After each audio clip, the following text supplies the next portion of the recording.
This is Bottom of the Bill. How many ideas do you have in your phone right now, or like just incomplete songs just because you couldn't figure out the right words to put over them? Hundreds, maybe close to 1,000. A lot. Yeah. A lot of stuff gets left on the table. Nothing's crap. It's just that it's, you throw stuff at the wall and you see what sticks. And for me, I know pretty well right away if something has potential for a song. Like it just feels right. We live in a very singles heavy era right now. Right. People don't have attention span. It's like, how can we get to that chorus in the first 18 seconds? Right.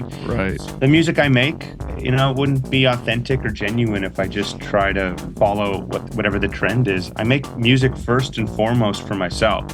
And then if people like it, great.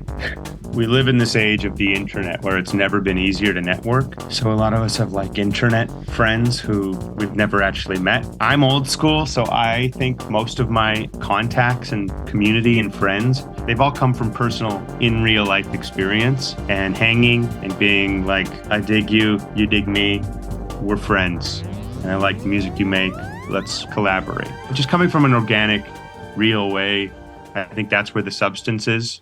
What's going on, guys? Welcome to another episode of Bottom of the Bill. We have a fantastic guest for you today, but before we get into all that, we're going to do our weekly check-in. So how you doing, Chris? Doing great. What's been going on? It's been a chill week after the hustle and bustle of last week's filming, recording, and all that. It's been a little slow-paced, which is great. The Alchematic single is out September 22nd. Been just getting some cool promo and BTS stuff built up for that, which usually feels like work, but this has been kind of fun going through some of the captures from old shows and from the video shoot and all that, kind of putting together some just cool little things has been fun. Outside of that, you've been telling fun stories from gigs recently. Yeah. And I had a great one this last weekend. Let's hear it. So Cluster played in San Augustine at Dog Rose. Mm-hmm.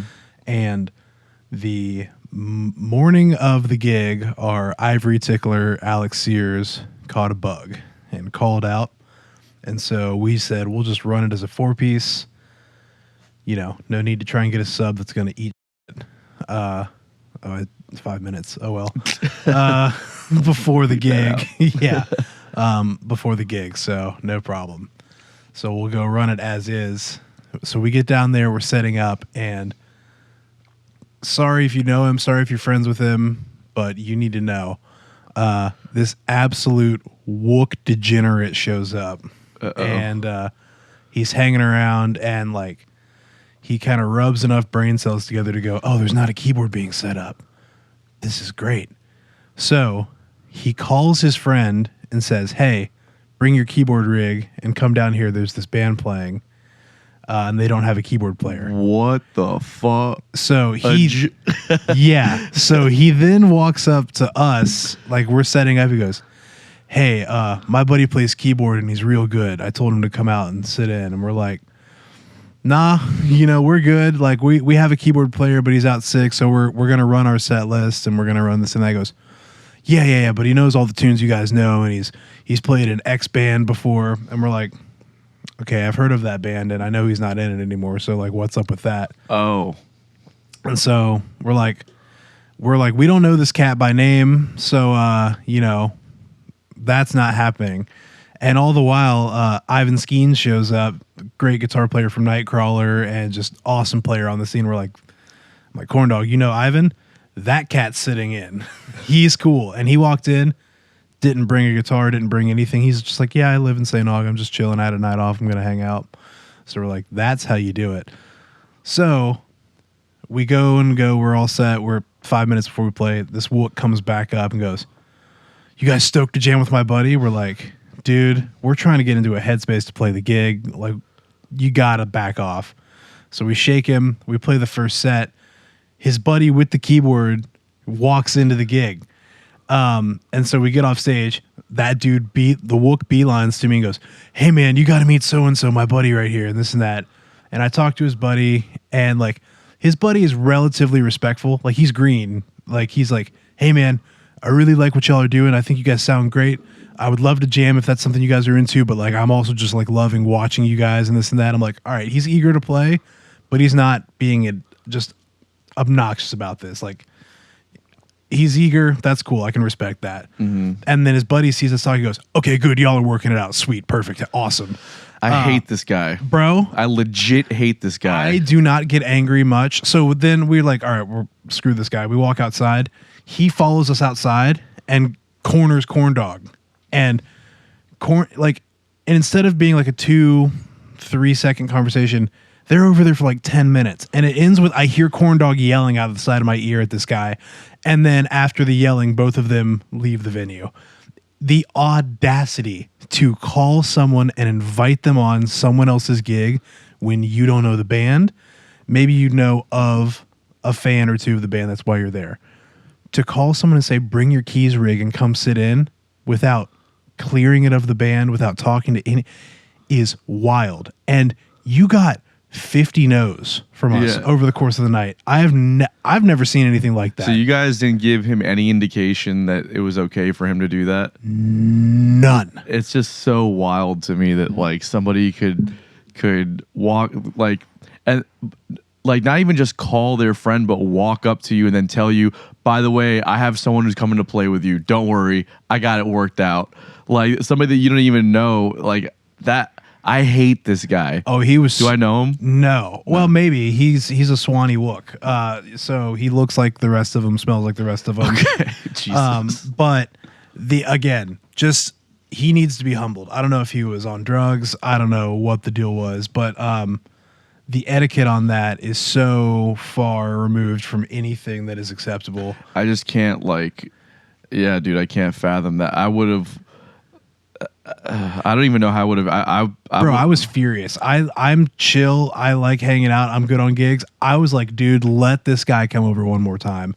And Corn Dog's like, he was the same way. Like we're both, we just like having a good time on the gig, hanging out, and both of us are just like, who is this? Like, what is going on right now? It felt like an alternate dimension. And like, you're vouching for this cat that no one, like, it's me, Sean, Shane, and Corn Dog. If between the four of us we haven't heard of you, I'm not saying That's we're weird. the kings, but like, come on, we know some cats. It's like, weird if you haven't heard of that.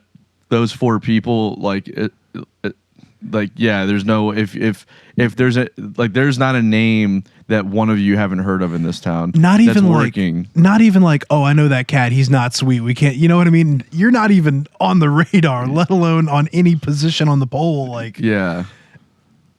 I know all your tunes. Really, Skin It Back, Don't Want You No More. Our original tune that we wrote. Did he walk in with like a Casio keyboard or He something? didn't bring his rig inside, thank God. but I saw him walk in, beeline to the homeboy, and then the two of them are just beady eyes on us, just like, feed me scraps. So It uncomfortable. Poor guy, awesome. though. I feel bad. It's not even his fault. Like, he just, I agree. his friend just did that to him. I agree. His friend, and literally his friend set him up for failure because he Yeah. was a nice enough guy. He was friendly.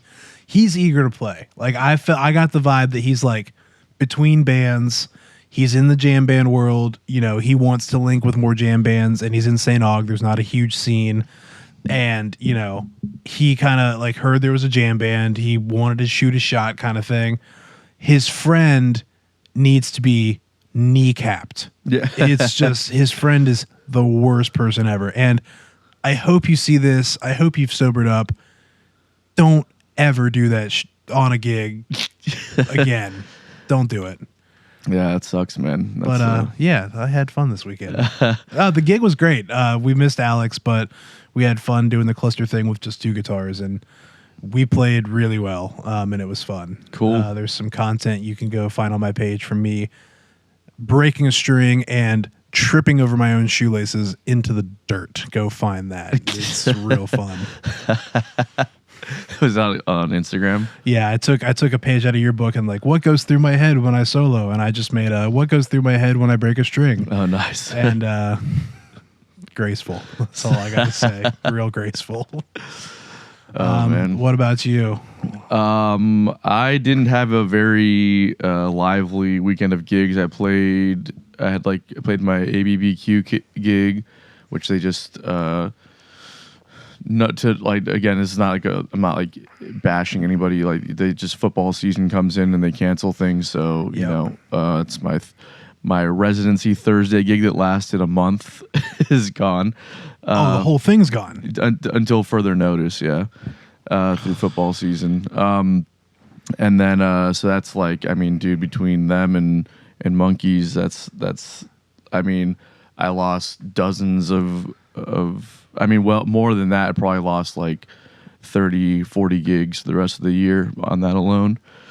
So it is what it is, dude. You know, it's part of the business. But I knew that was coming. They told me. I thought I had till the end of September, but it was August, I guess. So whatever. It is what it is. Great. But I do like ABBQ. They've always treated me well over there. Yeah. It's not like a thing against them. It just is what it is. It's the culture we live in the South. We like sports a lot. Yeah. And arts can eat rocks. Yeah.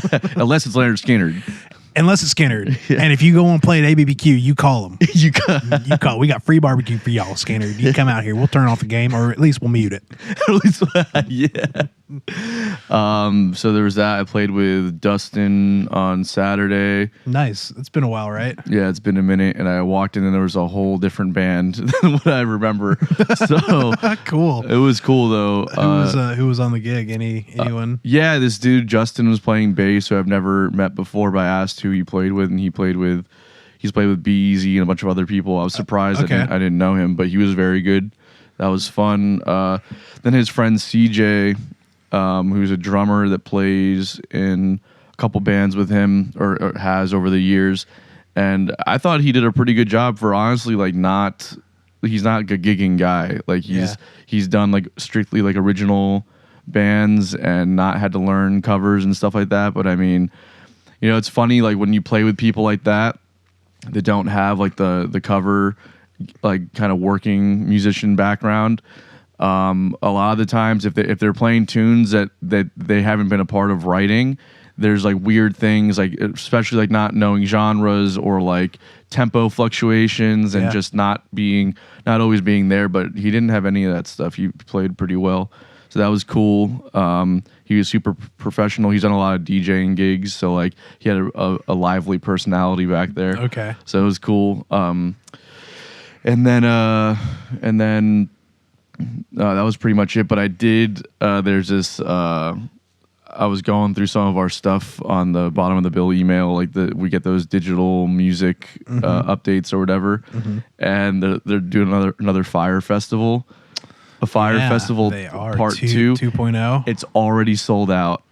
Oh dear. I can't and it's the same promoter. We don't learn, do we? It's the same promoter. I'm pretty sure. Of course it is. I just can't even I don't know. I feel like people are just buying tickets to experience a train wreck. Oh, I was gonna say the same thing. They know their reputation and they want their time in the sun on this next cluster. This is the fucking nice.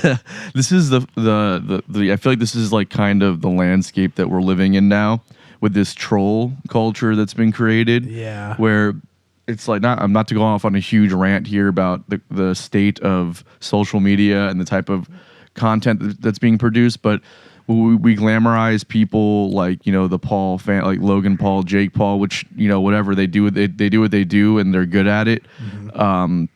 And then, you know, a lot of these podcasts, like you get like the Full Send podcast and you get like this little ecosystem of people that are like hardcore trolls. Yeah. And then like it works so well that people want to like go and they want to be a part of the troll to get the clout that comes with it. And I feel like the Fire Festival is kind of like an extension of this idea where like, okay, it was a miserable failure. Yeah.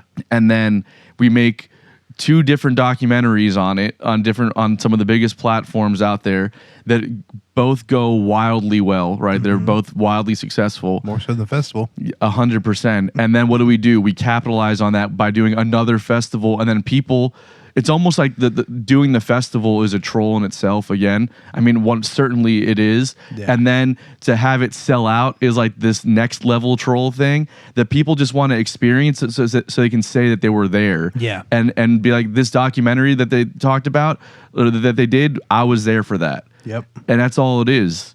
Yep.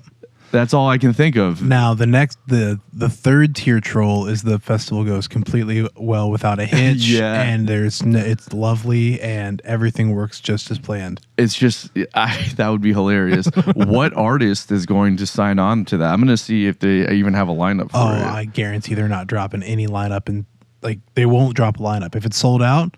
Those people are showing up and they're going to get what they get. There's not going to be a public lineup. I'm putting money on it. You don't think there's going to be a public lineup? Not if it's already sold out. The whole point of putting out a lineup is to sell tickets. Yeah, it's already sold out. Yeah, you're right. Why would they drop a lineup? Fire 2 is a goal. Is a go according to the original event's founder Billy McFarland. Original Fire Festival is a disaster. McFarland served several years in prison after. It doesn't have a finalized date or lineup, but it's already selling. It's just like, I can't. This is the world we live in. It's literally idiocracy. Yep. Anyways, I'll stick to ABBQ. let's see where I'm gonna be playing. I actually have this entire week off. By the time this airs, I mean, I'll be working. As of right now, this is Wednesday. I've got a full calendar, but like when this airs on Tuesday, I've got this. I think I'm doing the Ink Factory on Sunday. If anybody wants to come check it out. Yeah, I guess this will already be out, so I guess we're looking at next week. Yeah. Let's see what next week looks like. Actually, next week's pretty good. Pretty awesome, actually. The Jeremy King's new band, Snake Pile, is at Southern Grill. And we're playing, like, that band is cool. We've whipped up a lot. It's like we're doing like Rocking Horse by the Allman Brothers. We're doing Why I Am, Dave Matthews. Like we've got a whole batch of tunes in there. Hell yeah. Blind, Cripple, and Crazy. Like some I Derek Trucks. love that song. So like we're doing some tunes that we just don't play with any other bands. So Southern Grill next Thursday.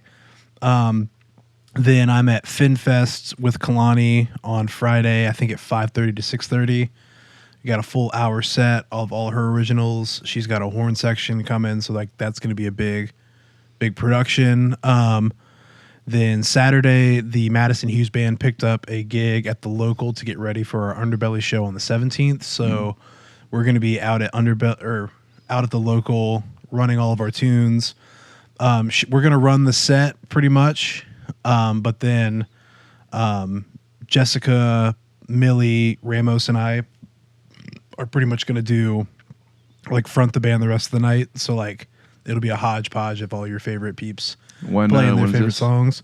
The 16th, so Saturday. And then 17th, you're at Underbelly. And then 17th, we're at Underbelly after the Chiefs-Jags game, getting that set tight. So we just had rehearsal yesterday. We were working on all our transitions. That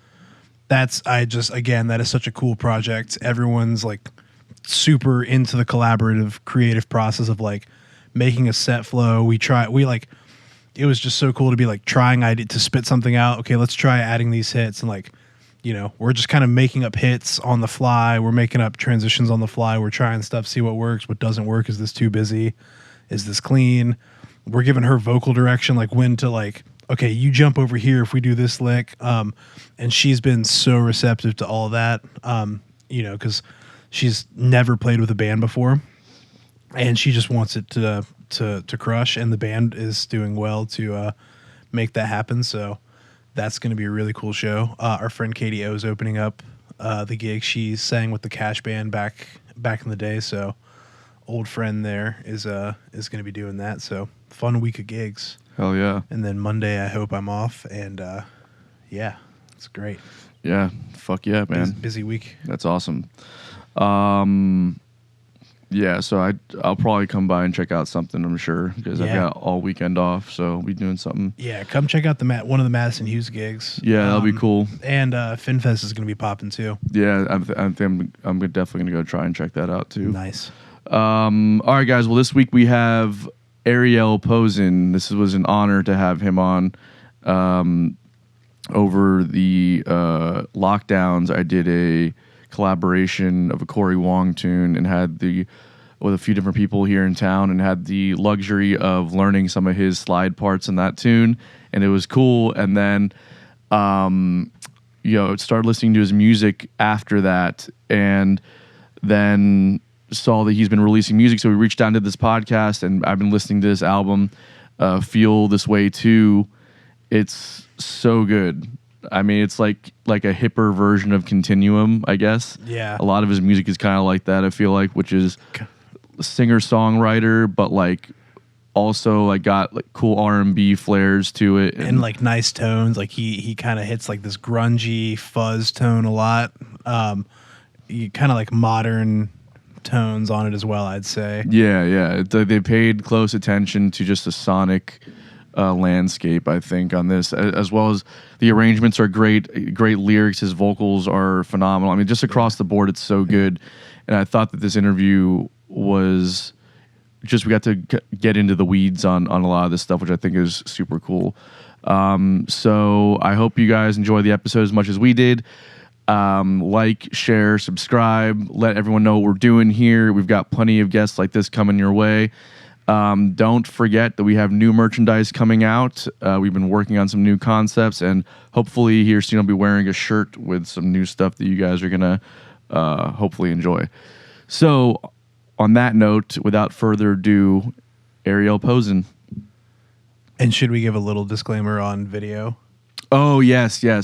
The last 10 minutes, Jay was able to salvage most of it. Yeah. The last 10 minutes, there's no video from me. My camera's out. But if you're listening to this on Spotify or whatever, then it's not going to be an issue for you. If you're watching on YouTube, the last 10 minutes, I will not have any visual on. I think your camera's still on. Yeah. Mine is not, but the rest of the episode's good. Beautiful. Good work, Jay. Yeah, props, bro. Our boy crushes it down south. Yes, he does. Good work, bud. All right, guys. Well, Ariel Posen, enjoy. This is Bottom of the Bill.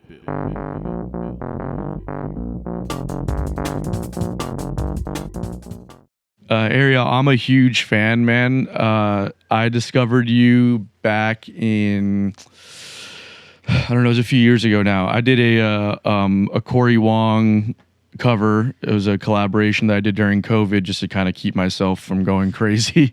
And it was the Simon F15 cover. And the one that I learned was the live one that you guys did at that studio. And I learned like all of your licks on slide and everything, and did my best to interpret them. Did not do it justice, but it's just it's kind of interesting to be sitting here talking to you now after having kind of studied your work for a while. So this is very cool for me, and I know for Chris too. I'm sure it sounded great. Yeah, yeah, I hope so. Anyways. I've also been listening to the new record, and I love it, man. It's so eclectic. There's so much happening here, and I really want to dive in to all this. Yeah. It's kind of different than what you've done in the past, I feel like. Was that something that you did on purpose, or where are you coming from with this record? I don't know. Every record feels like it's a new chapter. And I'm not intentionally trying to go a different direction. I think every album of mine is cohesive and is me and sounds like me, but you can't help it. But when you live life, and especially as a musician, you're constantly listening to music, you're not listening to music, you get inspired and you get uninspired by certain things, and those kind of come out in your music. And it just so happened this record, I had more time than usual to write a record. I wasn't on the road. And if anyone listening that tours, that understands how difficult it is to write on the road, different for everybody, I struggle. There's so much going on. The last thing I want to do is write, because I just want to get through a tour successfully and just make it happen. So, it was a time when we were all home, and I wrote 30 songs and chose the 10 best that I thought were the strongest of those. And you know what? Is it different? Maybe. Do I think it's different? No, but that's just how it goes. So yeah, some production things I guess were different, and I definitely experimented with some different sounds and soundscapes, and tried to, I think I have themes of my own and go-tos on songs that I've written in the past and on my other albums that I tend to just repeat myself a lot. So I intentionally tried to not do that. I tried to evolve, which I think we all do as musicians. If you care about the art, you're always trying not to one up the last thing you did. You always want to put the best thing out possible that you can, but not different, but just evolved is the way I would describe it. Yeah, totally. That's a good way to put it, for sure. There's I'm curious about kind of this discovery of becoming like okay, so I'm just trying to figure out like a way to frame this, because you're like a phenomenal guitar player as well as you are a writer. And like, it's something that I struggle with personally is, wanting to constantly be getting better as a guitar player and wanting to play this kind of support role, but then also having this affinity for writing and wanting to produce in my own respect, and putting myself out there as an artist. So have you kind of grappled with that? What made you want to take the leap from becoming like a guitar player to, like pursuing this career as an artist? Well, I started kind of just playing gigs when I was 14 years old. The first time I was given, 30 or $50, I was like, whoa, this can be a job. Right. I was pretty young already and had some experience playing in some groups and doing some gigs. And once I graduated high school and, was of legal age to play in bars, instead of just lying about my age and playing in bars and sneaking into bars and playing underage, I put a band together. I had a trio, and this is probably going to sound like it's foreshadowing, but I fronted a trio. It was all covers that I like to sing, and I booked us as many gigs as possible, playing in clubs and bars and just shitholes. And by doing that, I think I just developed my. I think it's never ends, the development. It keeps going, but it really gave me a taste for fronting a band, performing, singing, and playing, talking to a crowd, even if there was two people there not listening. But it's just kind of how I started, to be honest. That's how I cut my teeth. I really got into the music industry, and by that I even just mean my local music scene, by booking my own gigs with my band, my trio. And we started playing some original music too, and I would write a song, I'd bring it to the guys, we'd record it, we'd play it, and had a really lovely time with that and enjoyed that. But once the gigs started happening more and more, people would come to the shows and be like, hey, band is so whatever, but we need a guitar player for this artist that has a record label showcase, and we're going to do 2 months of rehearsals, weekly rehearsal shows at this club, and then we have a couple of showcases, one in Toronto and then one in stuff like that.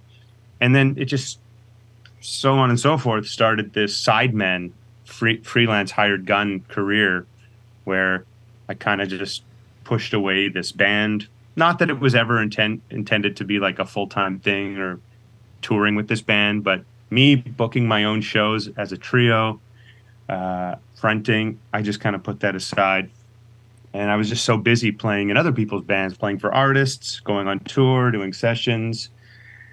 And fast forward, I guess, 11 or 12 years after that started, I was living in Ireland, and I was playing in a band that was on hiatus. I was still doing session stuff, but we moved there for my wife's work, and I didn't know anybody. So I was like, okay, I need to start again here. I just want to work. I want to play music. That's what I do. I'm not going to get a job making burritos or anything. So luckily through some people. I met kind of everybody right away, had a chance to jam with everybody, and met basically the top people where I was living in Cork, Ireland. And I just went, you know what? I need some gigs. How did I get gigs when I first started? Oh, yeah, I just booked my own. So I literally did that, put together a trio again, picked some songs. It was like the exact same situation. But at this point, I had a little bit of a profile on the internet. You know, it was a different time. My name was out there, and that really helped things on social media and stuff. And yeah, word got out. I was doing a solo thing, started playing shows. I immediately got a tour. I was toured in the UK, and yeah, and it just all went from there. Recorded my record, etc. And I started writing when I started these gigs again. It just felt natural. And the rest is history. Yeah. So it wasn't even planned. It just naturally happened, came full circle in a way. Interesting. Did you ever feel like you were kind of wrestling internally with wanting to be an artist in that way, or were you just kind of going with the flow and it's like, I'm just gonna, I don't mind playing guitar and being on the road and that kind of thing? I had never had an issue with just being a guitar player. I never had the hunger to do my own thing. A lot of people would ask me for years, like, when are you doing your own solo thing? And I was like, I don't know that I am. I'm pretty busy. I'm happy with what I do, and it's all good. And then once I started doing it, it wasn't that I had this hunger. I realized just for my soul and deep inside it just felt right, and it was really nice. And I enjoyed that feeling, not of having spotlight or being at the front of the stage, the guy with the microphone. It was just nice to fully be me on stage musically.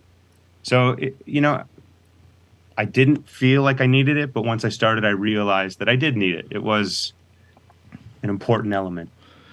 Yeah, man. That's it's crazy because it's like most people chase that thing and you're just like, I think I'm just gonna, see what happens, and you fall into it. Now it looks like you're starting to see some real success, which is very cool. And I love the writing too. It's very I don't know how you're gonna take this, but to me it'd be a huge compliment. It's kind of like John Mayer-esque, especially like circa Continuum. Do you ever get that? Yeah. Yeah. Hey, no, that's a gigantic compliment. I'm not going for that. I'm just writing the way I write, going with the sounds and song and chords and lyrics that I'm hearing or writing, or when I write with other people, what we're all hearing collectively. There's no intention of, not that you said I'm like replicating it, but it reminds you of it. I'll take it. Yeah.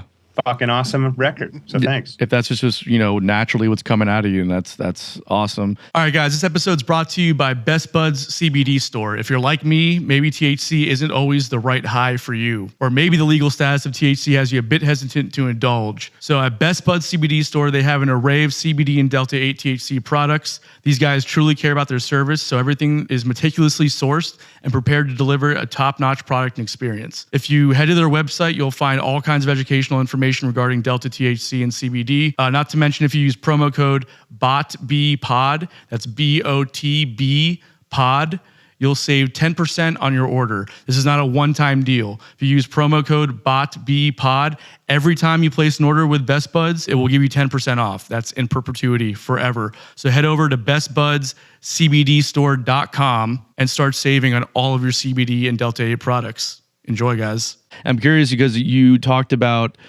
coming back from the road and then writing, 30 songs and picking 10 of the ones that really resonated with you guys.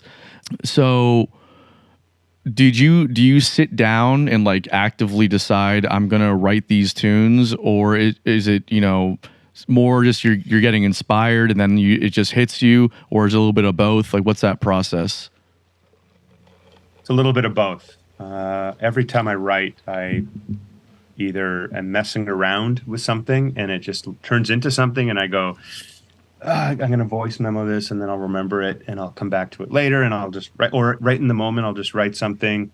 Or if I book a writing session with other people. Okay. And then it's like, I have to write from 11 to 1 today. It's happening. And again, I was just not on the road. None of us were doing anything. It was a certain time you probably remember. Yeah. It was a little different in Florida. I know that. Yeah.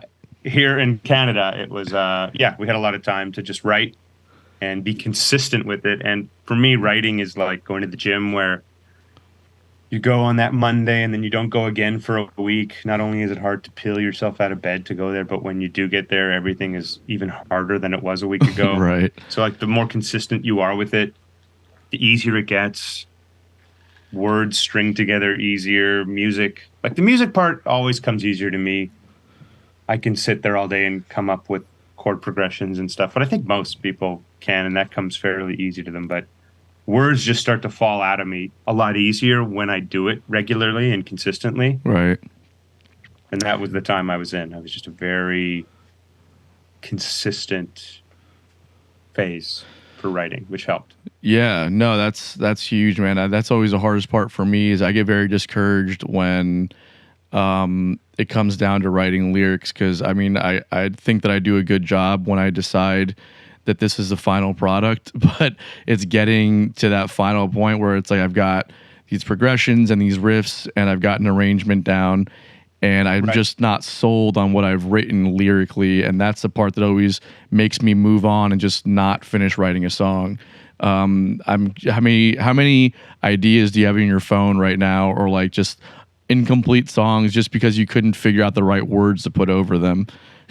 Hundreds, maybe close to 1,000. A lot. Yeah. A lot of stuff gets left on the table. A lot of stuff is, nothing's crap. It's just that it's, you throw stuff at the wall and you see what sticks. And for me, I know pretty well right away if something has potential for a song. Like it just feels right. It's very clear to me. Other ideas might just feel more like a reach sometimes, and it's like, I don't think this has any backbone here. This is just guitar. This is just an idea. Right. And the same has gone for lyrics. I've had lyrics where I've just sung them into my phone or even said them. So I just didn't, like, I could have just typed them out and just, I wake up and from like sleeping and I think I have an idea. And I've done this a couple times where I know a lot of people talk about, if you get an idea in your sleep, like wake up immediately and try to write it. It's very hard to do. It's easier said than done. But the couple of times I have tried it, I either say the lyrics really quietly here, I just like whistle the melody and I forget about it and I come back a few hours later and it's the worst thing I've ever come up with, Yeah. There can be something about the sleep state that either produces something genius or just the worst thing, because I guess your ability to decipher between the two is not fully there. Well, in the moment, in the dream state, it feels like, or seems like, absolute brilliance. Right. You're like, this might be the greatest idea I've ever came up with. I better wake up and remember this. But that's what dreams do. We're just kind of, anything can be anything. 100%. Yeah. So how were you able to make the choice on 10 tunes out of the 30 that you had? Was this a decision that comes down just to you, or are you kind of bouncing it off the guys that you're working with and producers and whoever else is involved in your enterprise there? Yeah, typically I definitely lean on my co-producer for that stuff. Since this was different than usual, like I'll tell you this, my first record, How Long? I had 7 songs. So I recorded 7 songs and 3 little instrumental pieces to fill it out. So it was 10 tracks. Right. My second record, I had 20 songs and we recorded 12 of them. I think we could have done 10. I don't know why I did 12. But when we did that, I definitely asked my producer, I was like, hey, what are your favorites? What do you think the strongest ones are? And I told him what I think mine were, and we kind of lined up on the same ones. And whenever I produce records, I do the same thing. I say, give me everything you got. Like, at the end of the day, it's the artist's choice. But I'll tell you what I think are the strongest ones. And then, yeah, for this one, there was 30 songs, like I said. I really liked a lot of them. In fact, there's so many that I still really like and might use, it was just for the vision and story and sonic umbrella of this record. These 10 songs really were cohesive together. There was 5 other songs of that 30 that I really loved as well, but I just didn't see them fitting with the 10 that I put out, or the 10 for this record. So I actually put those 5 songs out a year ago, almost a year ago to the day, and I called it the Downtown EP. So Better's on the Way, Downtown, Always Saw It Coming, Be Enough, Say It Again. Those were all part of the 30. And I love them so much, but I just didn't hear them with those 10. So I wanted to still have them exist in the world. And like a lot of people, respond to Better's on the Way and Be Enough. We play those songs live all the time, but I just wanted to keep them separate. So that's why. And the other 15 that no one has heard yet, there are still some that I think are great, and maybe I'll find some use for them down the road. Oh, but yeah. Nothing was like bad. It was just like, what's the strongest? And when you have more to choose from, it's so much easier to see which ones are stronger. Yeah, totally. And I like the way that, you talked about, because how you try to make it fit a vision, right? Because the idea of writing a record is not just about like picking songs and putting them out. It's like there's especially what it seems like with this record is that there was like when I'm listening to it, there's a cohesiveness across the board. Like this is certainly a more traditional approach in the sense where it's a full listening experience. You want to listen from the first song to the last song. So was it kind of like you were thinking about that when you were, picking these 10 songs, like you were really trying to kind of create this full listening experience?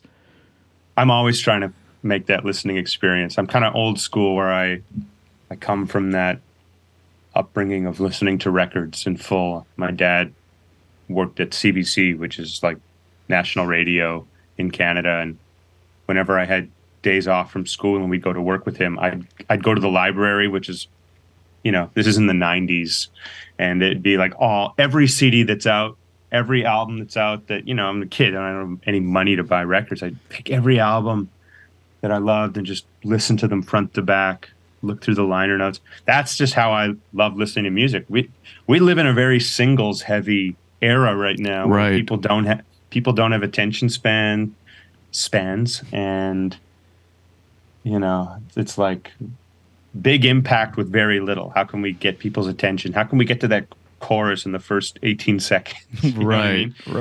But the music I make, it wouldn't be authentic or genuine if I just try to follow whatever the trend is. I make music first and foremost for myself, and then if people like it, great. But yeah, it comes down to what I prefer and what I like, and I like listening experience. I like listening to a record front to back and feeling something from it. But also, pick any of those songs and listen to them on their own, and they still have impact. And that's why we do singles, of course. But yeah, love that listening experience. Yeah, no, totally. And that it was refreshing for me to hear, because a lot of the times you're not getting that today. That being said, as when it comes to the marketing stuff, you always need to you're picking your singles and all the building hype and this and that. How did you choose the singles that are currently out? Well, first I want to have a blend of upbeat, and then typically when I'm rolling out singles for a record, I like to come out with something kind of energetic to set the tone. And my last record, my second single was something a bit more chill, kind of experimented a bit, but this was even more upbeat. This is a song. First single was Man You Raised. Second single was I Wish That We Never Met. And last week we put out Didn't Say, which is kind of a medium tempo, kind of chill, more of a Jackson Browne, more chill thing. And I think it's nice to mix it up, just to give an overall ebb and flow, peak and valley, just to the singles themselves. And there's one more single coming, but I don't know when this is coming out, but I maybe won't give it away yet. But yeah, I like to think about that, and I also like to think about not giving too much away. I want to still save some great songs for just that listening experience once it comes out. And I think there's some purposely like it was almost a no-brainer to make it a single. Some people on my team even suggested like to do these specific songs, and I was like, you're so right, but I just want to save them for when the album drops. Yeah, there's definitely something to that for sure. I think you did a great job with Man You Raised being one of them, because it's definitely, I mean, it's such a great song, and I think it's like it gives them just enough to like kind of sink their teeth in, but then also like leaves you wanting more for sure, you know. Oh, good. Yeah. That's the goal for sure. Yeah, man, I love that one. And I'm so bad with names of tunes. What was the second one that you released? It was I Wish That We Never Met. Yes, that, and like singing that hook too. It's like it's got like a great hook to it. You know, I think it's super relatable as well. I was really enjoying that one. And my favorite tune. Am I allowed to say the name of the song on here? Are you cool with that? Oh, that's not released yet. When is this coming out? I'm pretty sure we're gonna do the week right before the album drops. Is what I was. I think it was Josh I was talking to. Yeah, we can talk about it. There's just one song that I won't even just to keep it simple. I won't even say the name of it, but no, you can. It's all good. This is Feel This Way Too. I fucking love the drum sound you got on that one. Like it's and like just how kind of more. It's not like keeping the groove per se. It's more just kind of playing with the space. And I'm curious about, you know, when you're making those decisions, are these like your arrangement choices, or are these like, is this like a collaborative experience? And furthermore, I want to talk about the exploration of sounds, especially as it relates to the drums in this song. Yeah. First of all, that's going to be the last single. So it is great that it resonated with you, because love it. It'll probably be out by the time this comes out, which is great. Feel This Way Too is a cool song. I co-wrote it with a friend of mine, Leith Ross, who's just absolutely exploding in the music scene and just unbelievable, amazing collaborator and artist. And I had this guitar idea, where it was da da da da, da, like that main kind of verse riff, right?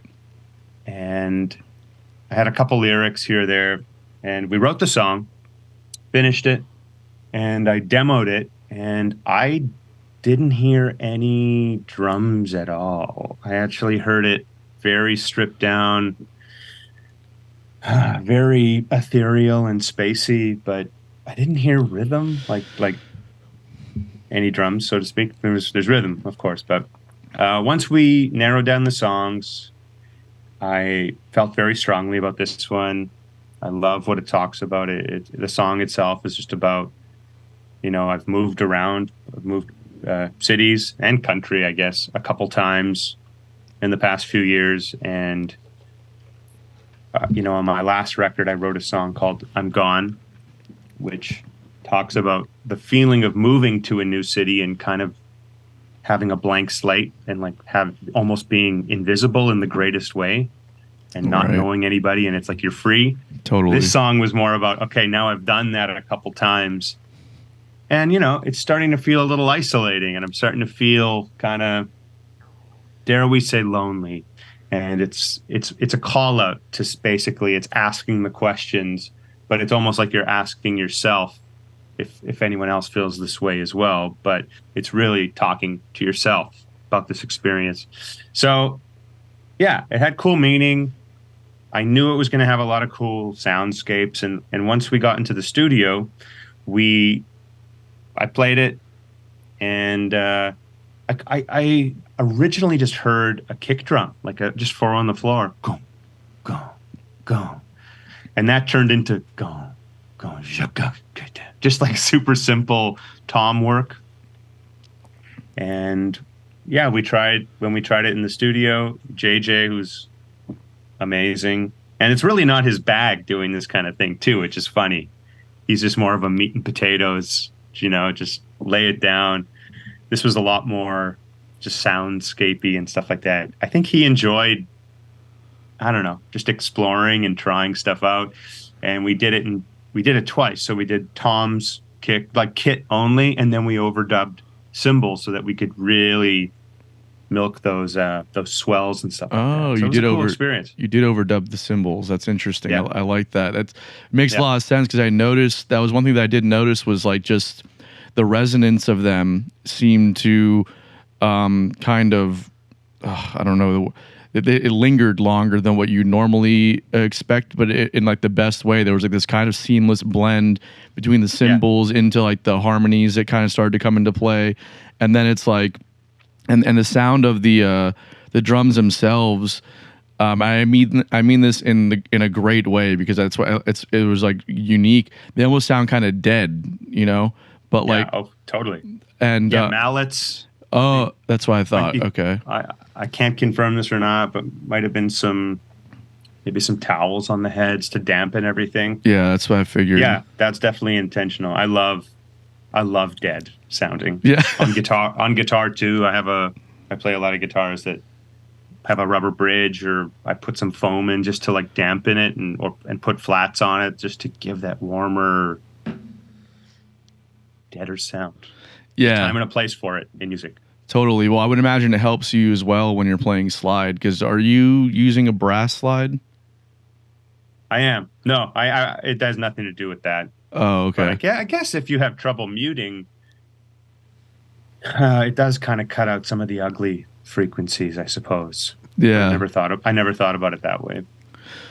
And how much time did you guys kind of spend on the production stuff, like just getting the tones and figuring out, because the space is all filled so nicely. It doesn't seem like anything was overdone, and all the tones really kind of complement each other well. Thanks. We tend to do it pretty quickly. I mean, there's a lot of pre-production that goes into it.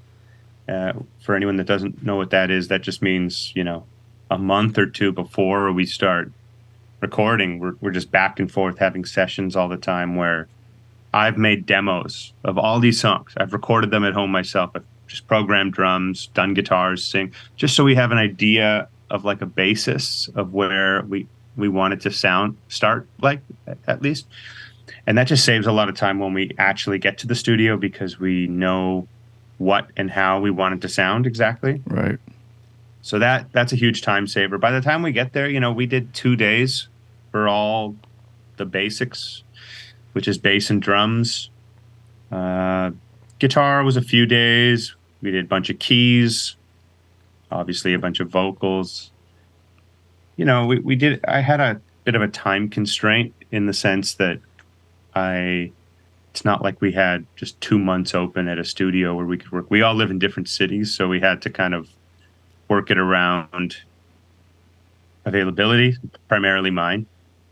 So we were pretty efficient. We put the work in, and we were also, it was like Omicron right in the middle of it. So we did a bunch of work, got started, and then we had to like pause for about a month because everything kind of shut down again. So I don't know. It took, all in all, of actual production, recording, not including editing, not including, the post-production stuff, probably a couple weeks. Okay. That's wild. I love that. And I kind of want to shift gears a little bit, because I'm curious about where you're living in Canada now, or still, right? Yeah. And what's like the major city that you're located in? I'm just curious because I'm curious about the scenes and your experience as a touring artist, and now as your own artist, and what it must be like coming up in a place that might not have the kind of industry that like a New York or an LA might have. Yeah, I'm in Montreal, which is the second biggest city in Canada. It's very big. Okay. It is also a very French speaking city. It's in the most French province of them all in Canada. And I don't speak French. And to be honest, I'm not really in the scene at all locally. I've produced about 4 records for artists here, which has been awesome. I love doing that. I have a lot of pals in the industry here, players, and outside of that, industry folk. But I just exist here. I'm here. I'm either on the road or I work out of my own studio and do work remotely.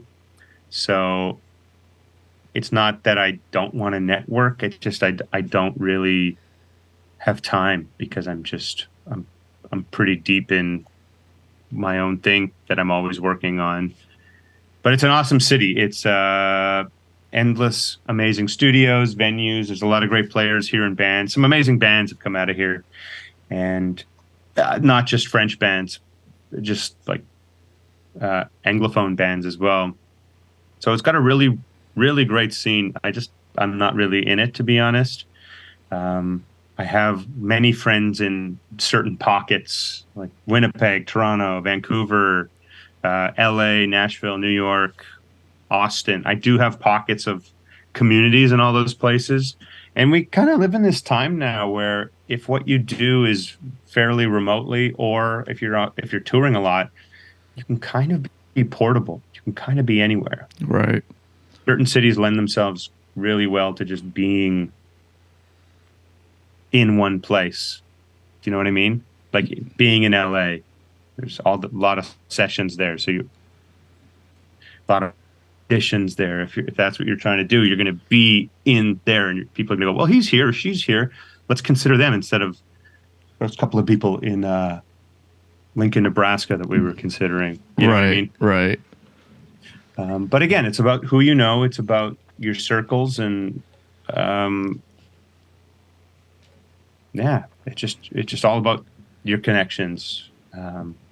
This year alone, I've done some touring with friends who have a band from LA, Scary Pockets. I don't live there, but they're my friends. I have community there. I did some touring with Tom Jones, who I was telling you we were in Jacksonville. That's all England, folks. So it really comes down to your connections, I guess, and your communities and nurturing them, and it's really about the hang and just having that.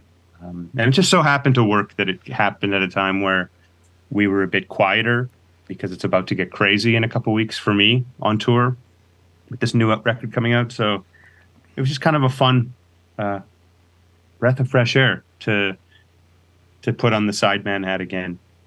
But I hope that kind of answers the question. I kind of went off the beaten path there a bit, but No, yeah, totally. I mean, no, that's what it's all about. Totally. I've always thought about that too, because like being here in Jacksonville, it's not a huge industry city or anything like that, but there's a cool little scene that does kind of flourish at times, and at times it doesn't. And just somebody who's you found a lot of success in your career, and you've been able to do cool things without having to kind of be on the ground at these, in some of these bigger industry cities. And just to me, it's always interesting how people are able to kind of do that without having to like uproot their lives and start over again, And like, how do you make those contacts like that? Oh man, I mean, we live in this age of the internet where it's never been easier to network. Yeah. So a lot of us have like internet friends who were pals, but we've never actually met. I'm old school, so I think most of my contacts and community and friends have really come from not the internet. I mean, maybe we met in some ways, but like they've all come from personal, in real life experience. And hanging and being like, I dig you, you dig me, we're friends. And I like the music you make, let's collaborate. Just coming from an organic, real way, I think that's where the substance is. Yeah. And, been fortunate to have been touring since I was 20 or 21, traveling a lot. And I've got to meet a lot of people from doing that. That's where you meet people. Social media and the internet is fantastic and useful, but it's also kind of not real. Yeah, so, exactly. Yeah, sure, you can get a lot of likes, but it doesn't mean that you've hung out with anybody and know anybody, or it's all about real life value is what I call it. So I think it's primarily from a lot of being at the right place at the right time, getting out there, putting yourself out there, and just meeting people. That's what it really comes down to. Those are the things in the relationships that last. Just existing as a profile. It's important. It's what we do, but it has to be more than that. Yeah, for sure, man. And the hang is definitely everything. I feel like I've been able to It's everything. Yeah, like I've made, in a similar way, but on a much smaller scale, have got like a nice network of people in the Southeast just from having toured myself with my previous band. And it feels good to be able to like go to places and or even, like I find it comforting just to like call people from other areas and just talk about what not only is going on, but just to like kind of pick their brains about what they're doing or just bounce ideas like, hey, like how would you handle this situation? Or like, or maybe even like, have you considered this thing? Do you know anybody in your area that could probably, help out in this way? Oh yeah. Just to expand the network, That support network, you got to have it. And like when you're called upon that too, it's important to reciprocate and help people out. And that's what builds community. That's what builds friendship and camaraderie. And you never know when you're going to need it. It's not about building relationships to get something out of it. It's you build relationships to have relationships. Yeah, exactly. And I value friendships. I value relationships. I value those things a lot. And I find them just a very important thing in my life. So to maintain, to keep relationships in great spots professionally or socially, it's really important. Yeah, man. And that's something I've been coming to a realization about a lot lately, and especially in the personal realm and stuff. And I'm curious because you said that you were married. How do you juggle this lifestyle and also maintain like, a family life, and be there for everybody that you need to be there for? Yeah, it's been a learning experience. Touring is definitely a single person's game. No question. Yeah. I've been fortunate to do like shit touring, rough touring, and I've done some pretty like kind of high end touring where it's very comfortable. And at the end of the day, it kind of feels the same. It's just that like I think your tank empties a lot slower when it's comfortable, Right. and it empties quite fast, like a 4-cylinder when it's shitty touring. Right. And in my life, in my experience, as a sideman, you're not really in control. People go, we're going on tour February, March, and then May, June, and then 3 months and whatever. Do you want the gig or not? We'll give it to someone else if you don't want it. Oh yeah, I'll take it. And then you realize, oh geez, it can get hard. Yeah. And yeah, in a relationship, I've struggled definitely, but now that I'm in control, like I'm my own boss, so I get to choose the schedule. I schedule everything in ways where there's balance and moderation, and I think that's the most important thing in touring. And it's about making it work for you. Everyone's a little different. I know what I need. I need to have balance of home life and road life. And for my mental health and everything, that's what works for me. Some people just need to hit it all the time. They're road dogs. Great. I love traveling and I love being on the road. I love experiencing places and things and seeing people and meeting people. Absolutely love all of it. But it needs to be contained doses, and so that it's never too much to a point where I start going feral, so to speak. So it needs to be that balance. So that's what I've tried to really strive for, and that's kind of where it's at. And like it really helps when you're with whoever you're in a relationship with, that you're both very independent. If you're touring and the person you got at home doesn't have much going on or is just not independent, and they lean on you really hard, especially when you're not there, and it makes just everything so much worse. I've seen that happen for people. It can be really tough, and I get it. You're with someone, and if you're not there, what kind of relationship is that? So I'm fortunate that, I'm in. We're very independent, and I'm fortunate that I'm able to kind of be in control to a degree of moderation with scheduling. Yeah, and then like when you are present, like making sure that you're fully present because now it's time to wear that hat and that kind of thing too. Oh yeah. And I'm curious about this too because now that you're kind of this dynamic of like going from the side guy to the band leader it's a familiar one for me, and I'm just curious how other people handle it as well. Being on the road and touring as a side guy versus your own kind of thing. What are some things that you take? Let me phrase it this way.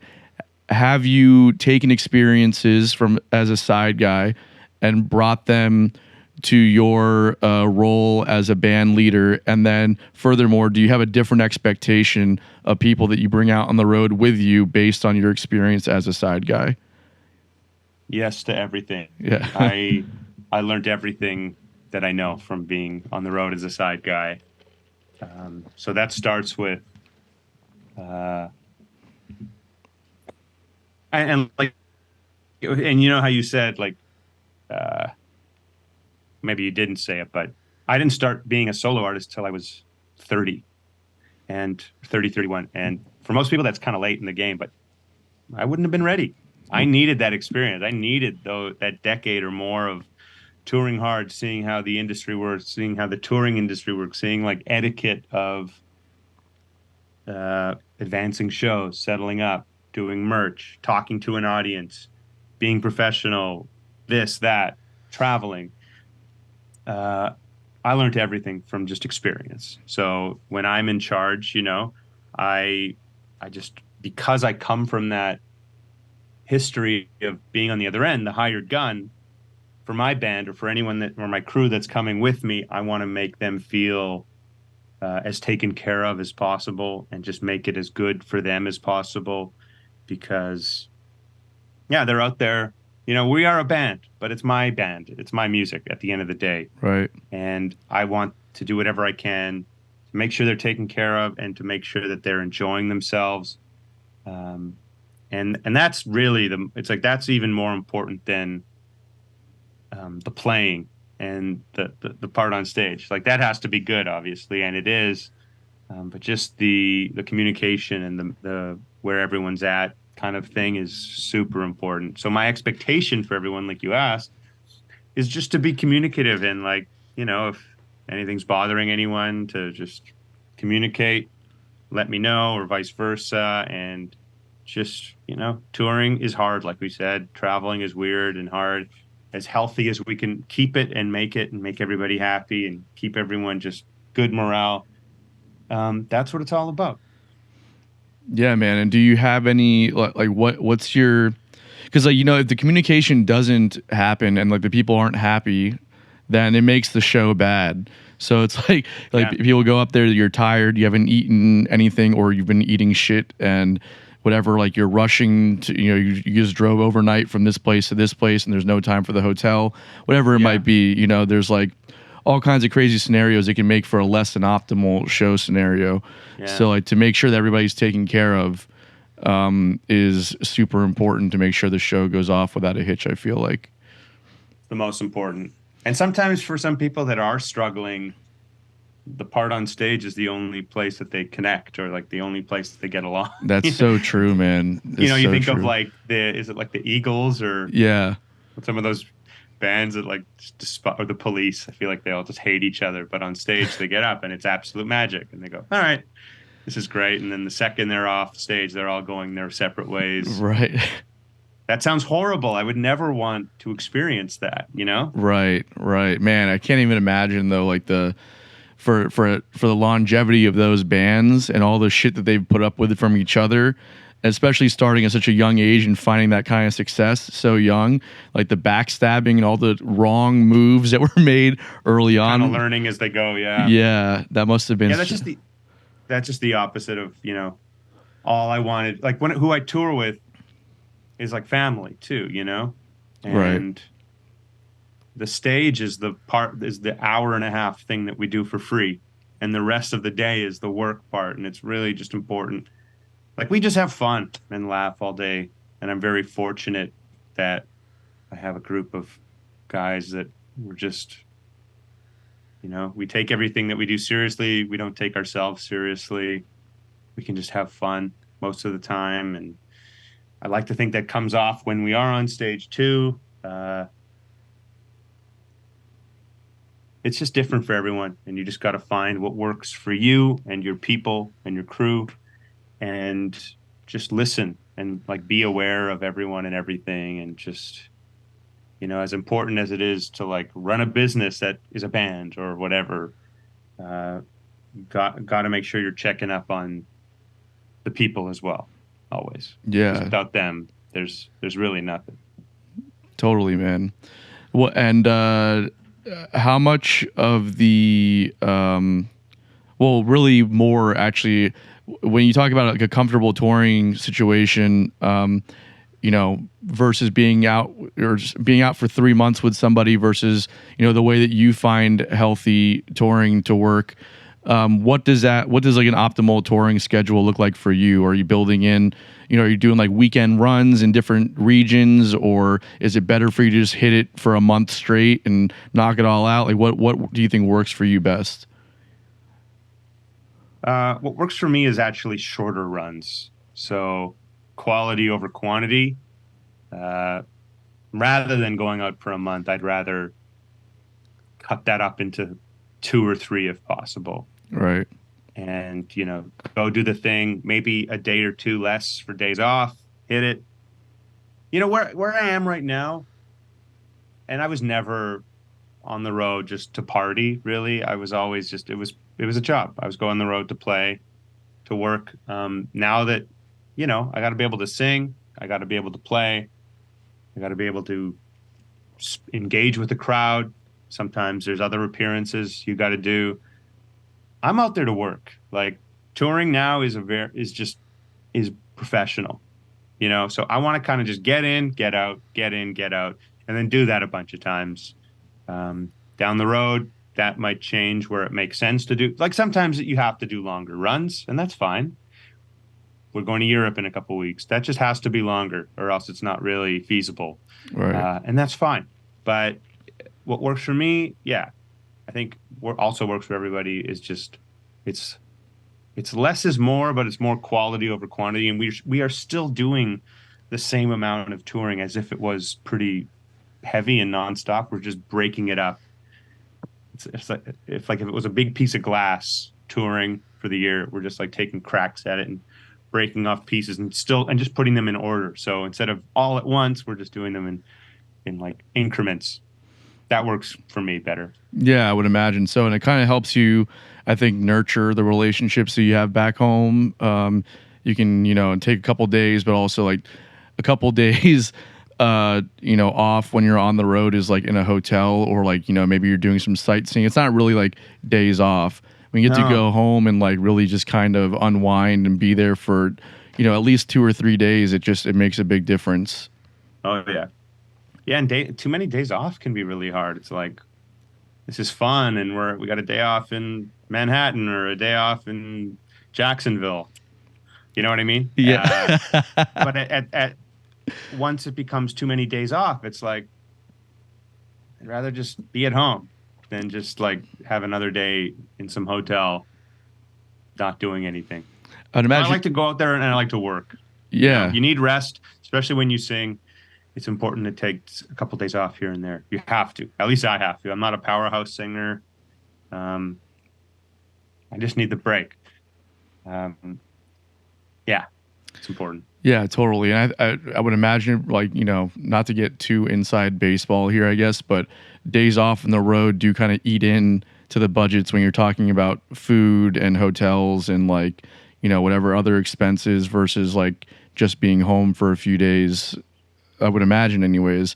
I've been on the road with band leaders before that kind of share that with us, where it's like we've got 3 days off, and this is really a kind of like a problem. So it's like, rather than being out here for 3 days, we'll go home and then we'll pick up where we left off, whatever. And that's obviously, you guys are much more planned out than that, I'm sure. But yeah, we try to avoid anything like that happening. I think a day off is the perfect amount. 2 days off, it kind of becomes like, what are we doing out here? Yeah. You know what I mean? It becomes too much. I just get antsy. And I love to play. I love to perform and be on stage. I'm not going on tour to hop on a scooter and zip around a random city. I'm out here to be on stage. Right. That's really what I want to do. So within reason, you got to recover, rest the voice, whatever. Outside of that, and sometimes travel days can be just brutal. You need the day, absolutely. If you got a long drive, or you got to fly across the country, who knows? Yeah, just within reason, you do the best you can to make it make sense, logistically, and hope for the best. Yeah, for sure, man. So this album, it's written, it's recorded, it's coming out. You're gonna do the tour, and then you come back, and then the reality sets in where it's like, what's next? So I know that you're not, obviously, I'm sure you're not there yet, but I'm curious. But you've been through this process before, so I'm curious what that anxiety feels like when you know it's time to start hitting the next thing. How do you manage with that? Well, what I've learned in this business, you have to live 8 or 9 months ahead. Yeah. You can't just figure it out. Oh, you can't like month to month. Like, the way we work, we're already planning already into next year and throughout already. So like I have a very clear idea of what is happening, and things change, but you make kind of an outline and goals and a plan just so you never get into that situation. And, this album has been done for, I don't know, half a year or more. Like it's been ready, sitting on the shelf, ready, just going, release me. Yeah. And that's just how it goes. You got to take time. You got to make a plan, make a strategy, build a campaign. You can't just be like, I guess I'll just put out this first song on Friday, and then maybe we'll just put it out in a month. Will that be okay? Yeah. Sure. Maybe no one is going to listen to it though, because there's no build up. You have to just plan, and you need to give yourself that time, whether it's touring, writing new music, recording, other projects. Just like you gotta live 8 months in advance. Yeah, for sure, man. And how involved are you on that stuff, like with the marketing strat? I find it so fascinating because it's such a just something it's not paid enough attention to, I feel like, by a lot of artists. So I'm just curious. Yeah, I'm very involved. In fact, anything creatively, posts, content, that's all me. It's not that I don't listen to anybody's advice. I do. And I have a great team that offers a lot of great advice and suggestions, which a lot of times I've taken their advice. But I know what's worked with my audience. I know what lands to a degree. Sometimes it doesn't. But I know how I want to engage, and I want to put myself out there. And if it's not directly coming from me, if it's not my idea, just, I don't think it's going to seem sincere or genuine. So it's really important for me that it is a very honest representation in the marketing and promotion and content, whatever. And it's fun. I like worrying about that stuff. I don't like worrying about other stuff, logistics and other stuff like that. It all feels fun. I like coming up with stuff.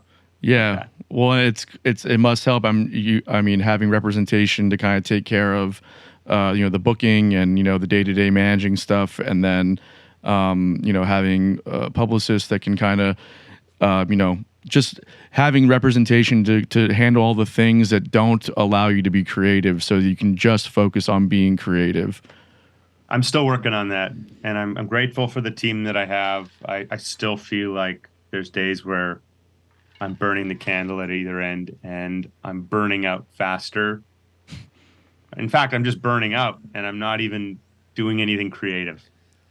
Not even making music. I'm just sending emails or just doing bullshit. Yeah. That has to be done. That's important stuff, but it runs the tank out a lot faster than just thinking about, hey, how about a cool transition for these two songs in the show, Yeah, man, that's what always fascinates me about guys like you that are operating at, and a lot of your peers are operating at this level where there's so much that you still can't really outsource yet. So there's still things that you kind of have to handle yourself. So like there's the creative concepts and the marketing stuff, and figuring out how do you get this stuff out there. And it's just the fact that you can, write and practice and think about the internet and social media and content and timelining things. The fact that you can do all that so effectively is just it's impressive, and it makes me feel like shit. So, hey, well, thanks. Yeah. Not that I'm trying to make anyone feel like shit, but it just what comes natural. I've always been savvy to posting stuff. I started posting videos on YouTube in 2006. Really? When no one was on YouTube, I started posting videos of my band. Remember my trio? I posted videos, and then I started posting videos of me just playing random things. And then, honestly, 10 years after that, 2016, everyone and their dog started playing guitar on Instagram all the time. Right. And I felt like everyone's finally catching up now. This is just how it is. Just if you're not going to put yourself out there and promote yourself with what you do, no one's going to do it for you. Right. And yeah, now it's, there's a lot, it's kind of sensory overload now, and almost like content paralysis. But no one else is going to do it for you. You got to put yourself out there. No one else gives a fuck. It's just all on you. Yeah. Totally, man. Totally. Well, Ariel, it's been an absolute pleasure talking to you, man. Thank you so much. I know that you're busy, so I really appreciate you taking the time to talk with us and just giving us some insight into everything. It means a lot. Oh, it's great, man. Thanks for having me. Absolutely. Good luck with Hopefully the new. We'll see you guys in Jacksonville again soon. Well, not again. We didn't see you last time, but next time I'm there, we'll hook up. Absolutely, man. Yeah, we'll be on the lookout for your schedule, and we'll post everything with all the links there. Just so people know, where can they find you and all your stuff at? arielposen.com or at Ariel Posen on every social media thing. Cool.